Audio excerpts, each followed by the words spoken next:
this is, of course, a message that is being sent out. These pictures, these meetings, these developments, these statements send out a strong message to Washington, D.C., a strong message to the White House, viewers. India says, of course, that it will not budge. India has said it loud and clear that it is not going to budge. It is not going to bow down. And India, Prime Minister, none other than the Prime Minister himself, has said that India will protect its own interests, even if they have to pay a price for that. So that's the latest update we have right now. Viewers, Sergei Shoigu has also spoken about strengthening ties, and that it is a priority for Kremlin to strengthen the ties with New Delhi. And that's the breaking news we have. In fact, let me just tell you what Ajit Doval has also said, because this is a very important meeting that is going on. And NSA Doval has said that it's a special relationship, a long relationship, and India values this strategic partnership with Russia. And of course, he has also spoken about the visit of the Russian President Vladimir Putin to India. Ajit Doval also goes on to say that that there are high-level engagements, and they're very excited. India is excited and delighted to learn about the visit of Vladimir Putin. Just listen in to what Doval said. Rightly mentioned, Excellency, that we have got a very special relationship, a long relationship, and we highly value our strategic partnership. We have had high-level engagements, and these high-level engagements have contributed very substantially. We are very excited and delighted to learn about the visit of His Excellency, the President of Russia, President Putin, to India. I think that the dates are almost finalized now. You have very rightly mentioned, Excellency, that we have got a very special relationship, a long relationship, and we highly value our strategic partnership. We have had high-level engagements, and these high-level engagements have contributed very substantially. We are very excited and delighted to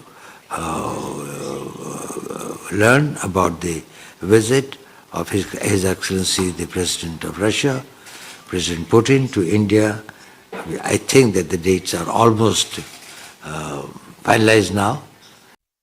All right, we have a special guest joining us on the broadcast. For more on this, we have President of the IDC Amicability, that is an international diplomatic club, Amicability, Dr. Sergei Doval is joining us. Thanks so much, sir, for joining us on Public TV. And it's a very important statement that's coming in from Moscow in the backdrop of the developments happening recently, just as recent as last night, when Trump has also talked about imposing secondary tariffs. Now, Shoigu says that it is a priority for Moscow to strengthen the ties with New Delhi. And Vladimir Putin, President of Russia, will be in India very, very soon. It's a very, very significant development and a strong message being sent out to the West, to the White House. Yes, namaste, namaskar. First of all, I would like to start my speech that similarity between our nation, India and Russia, that we are very cooperative nations. We're very open-heart nations. We never push anybody to do business or to control somebody. Time I can ask right now, we can see that American policy, especially during the leadership of Donald Trump, before it was a huge expectation that it will be real dialogue between West and East. But for dialogue, we need at least some responsibility and mutual understanding how we can move, how we can save our interests. That's why we can see that Shri Narendra Modi ji, national leader of India, he is too much into spirituality. He is into the yoga. That's why we can see that God open and review to him that is the real nature of American civilization. That we can tell that right now, who's an American friend?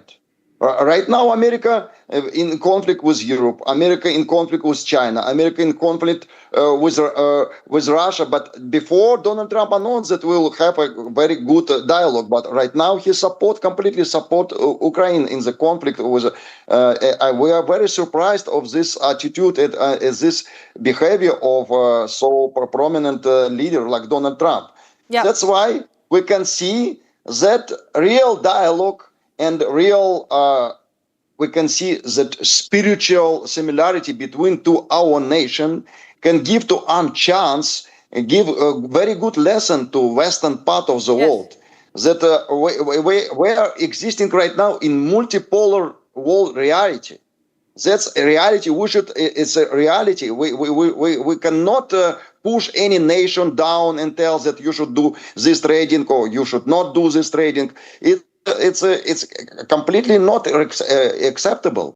That's why we can see that similarity between our nation, show to us the way, and the visit of our national leader Vladimir Putin to Varsha, to India. It's again confirmation that definitely our union, which already exists during centuries and centuries, even before America, we was in deep friendship. That's why, of course, I completely optimist, and I can see that we will save together. India and Russia union will save the world. We also have been joined by Ambassador Deepak Vora. Thanks so much, sir, for joining us on Republic TV. Of course, it's a very important development coming in from Moscow. And the fact that do we have Ambassador Vora with us? Okay, all right. So we have Ambassador Vora, and thanks so much, sir. Isn't this a chance for strategic realignment for New Delhi? Because we are seeing Indian NSA visiting Moscow. We have Prime Minister going to China. We have Brazil also saying that we do not need Donald Trump. We will talk to China. We'll talk to Narendra Modi. We will not talk to US. Isn't this something that will actually bite Donald Trump back if there is sort of a realignment? Well, thank you very much. Always a pleasure to come home to Republic. Thank you for giving me this opportunity. Let me just put it to you like this: that our relationship with formerly the Soviet Union, now with Russia, because they have never let us down, we have never let them down. We've stood with each other. Ma'am, I remember when I was much younger, I had gone to the then Soviet Union, and one of the films that everybody was talking about was a Raj Kapoor film. So we also had this people-to-people connect, apart from the political connect and whatever else we have. My own feeling is, if you take the top 4 powers in the world today, United States, Russia, India, China, Donald Trump has managed to offend the other 3. And Brazil also follows. I don't know what he's trying to achieve. He talks of MAGA, make America great again. But I think what he succeeded in doing is make America alone again. That's not what he wants. Robert Merton has a law of unintended consequences.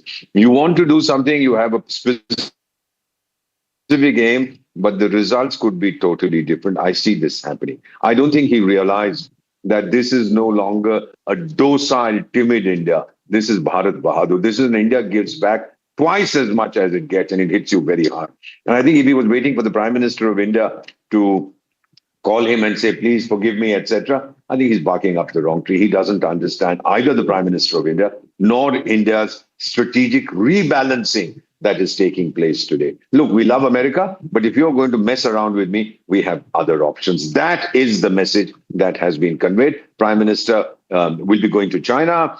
President Vladimir Putin will be coming to India. I won't be surprised if President Lula of Brazil also comes here. You're going to see that America, through its actions, is isolating itself internationally.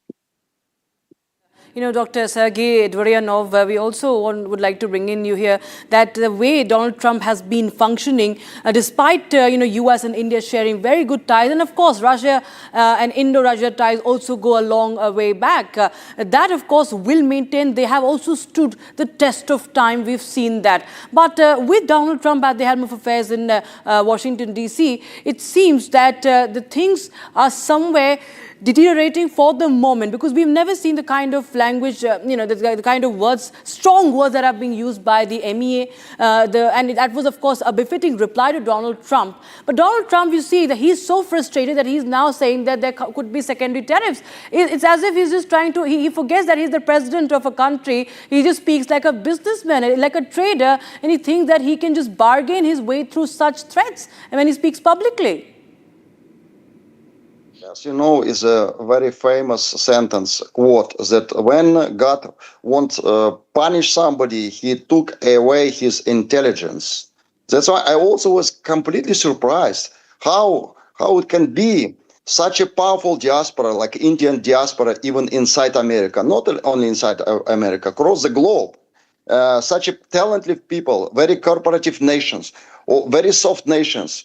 How you can push this nation, very cultural, educated people, skilled people, very influenced. How you can use this kind of languages?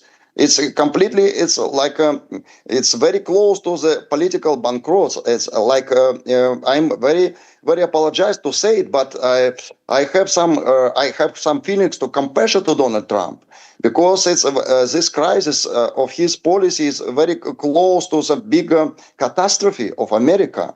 That's why, of course, he needs right now very well educated advisors who can spiritually enlighten him, who can explain him. That is not the way how you can handle all these problems inside your country and outside. You should be more educated. You should be more open heart. That's why I believe that together, our national leader Vladimir Putin and Shri Narendra Modi together, they can convince Donald Trump to change this language. You are very right. This language is not for the prominent and experienced politicians. It's a language from another kind of experience, life experience. I am completely agree. Right. Ambassador Vora, where do you think this could be going now? Because the talks have been going on, and despite that, we see that Donald Trump throws in such statements time and again, which he did even last night. And, Prime Minister Modi has made it very clear. He has said it on record. No matter what the opposition says, they should, in fact, find more, new excuses now to, in fact, toe the line they are, if they are trying to support Donald Trump here. But the way Prime Minister said that we will not compromise with the interest of our farmers, no matter what price we have to pay. Agriculture, dairy has been, of course, one of the biggest roadblocks in this trade deal. And Russian oil, of course, is now becoming a penalty for the United States. It's imposing a penalty to New Delhi. You think that, is there any way out, the way Washington is behaving, or that nobody's going to budge now? Ma'am, there's a term in Hindi, we call it dadagiri. You know that term. This is what he's trying to do. I'm the grandfather of everybody. I'm God Almighty. You better bow before me. India will not. As far as dairy and agriculture is concerned, it's the lifeblood of India. So many of my people depend on agriculture. There is no way that there'll be any compromise. We have weathered sanctions before 1998 after our nuclear test. The Americans imposed terrible sanctions. I was in government at that time, in the ministry. I know what we went through. The Europeans followed. They are the sidekicks of the Americans. We had a very difficult time. Then 9/11 happened in 2001 and the sanctions were lifted, etc. What I'm now saying, ma'am, what I see happening, there is a delegation coming from the United States. I think somebody, at some point of time, President Trump will, he's a low-level narcissist. He wants adulation. He wants approval, approbation. At some point of time, somebody will tell him, Mr. President, this is not helping America. If India has been selling something for $10, you put 25 or 50% tariff, it becomes $15, the American consumer will suffer. Not only that, other countries which supply similar goods will jack up their prices because you have closed out, you have kept out one huge supplier. Of course, he doesn't touch pharmaceuticals because that will hurt them very badly. My feeling is when the American delegation comes at the end of August, matters will be sorted out. By then, somebody would have told President Donald Trump that we are not here to hurt America as long as you don't try to hurt us. We are your friends. We want to be your friends, but we also want something which is very important, ma'am. And I say this with total sincerity, with total commitment as an ambassador of India. We want respect. If we don't get that respect, well, then we'll have to think of something else. Right. Just stay on with us, Ambassador Vora and Dr. Sergei. We'll just play out that soundbite of Minister Ajit Doval, the NSA, who is in Moscow and has confirmed the visit of Vladimir Putin to India. Excellency, that we have got a very special relationship, a long relationship, and we highly value our strategic partnership. We have had high-level engagements, and these high-level engagements have contributed very substantially. We are very excited and delighted to learn about the visit of His Excellency the President of Russia, President Putin, to India. I think that the dates are almost finalized now. Dr. Sergei, what do we expect as far as Moscow is concerned, as far as Putin's visit is concerned? Because, we've had good ties, but Vladimir Putin coming in the backdrop of what's happening, NSA Doval going to Moscow, and now Vladimir Putin also, his visit is confirmed. There are a lot of, apart from oil, there's also defense ties, defense deals that are very important as far as New Delhi and Moscow are concerned, where again, US is also competing, is also trying to dangle in an F-35. And, we've seen from leaders from Washington, D.C., or even the armed forces in the United States saying that, India should do trade and, sign defense deals with Washington. And then they will get, maybe insinuating that they'll be treated better. What's on the agenda as far as Moscow is concerned with this visit in focus? First of all, I would like to tell that wisdom of spiritual civilization like India can give a very good lesson and teaching to Donald Trump.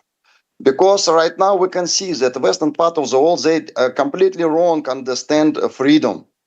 Freedom is not a possibility to do whatever you want. Freedom is understanding of interdependence, all of us. We depend on each other. We depend all nations where Vasudeva Kutumbakam. This very special message of Vedas should soon start like a normal spiritual standard of policy.